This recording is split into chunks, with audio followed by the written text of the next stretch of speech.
bite byawe sha kundi yabugaseka nineyeho turashize none oya rwose umukecuru ntugire ikibazo nge ndarengana ntabwo ndi kukureba nuko nisekeraga kari agasazi gatambutse hariya ariko nta kibazo. none se wakagoryiwe isazi ikata hano hari iki sikata hano hari umwanda uba ushaka gushyigikira neza ko ngewe nineyeho. rwose umukecuru windenganya isazi ishobora kuba igiye kwishakira icyakura hariya hirya uri kubona ko hari ikimoteri bamenamo imyanda ntabwo ari wowe ndi kuvuga pe.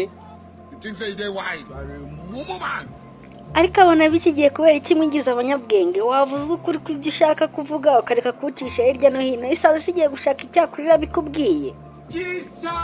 Umva rero umukecuru twubahane rwose njye nawe twahuriye hano ngaha tutaziranye rero ntabwo hano hari itegeko rivuga ngo nta muntu wemerewe guseka kuba nisekeye rero byiba ikibazo. ariko se sha ntibirirwa bababuza kunywa inzoga mukiri batoya ubwo urukumva ubwo bwenge hano ngaha bwakora wowe uri kuwufata ukaseka warangiza ugashaka no kunjijisha uzi ko nagufungisha. ariko se ubundi mukecuru tutaretse kuri turi kuburana ubundi wowe ufite ikihe kibazo? nuko ntukuseka ngo ngewe nineyeho kandi nzi ko nabyo nikoreyeho.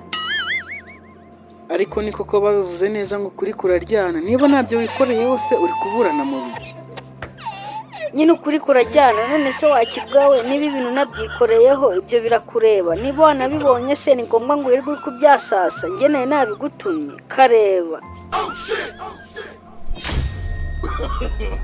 no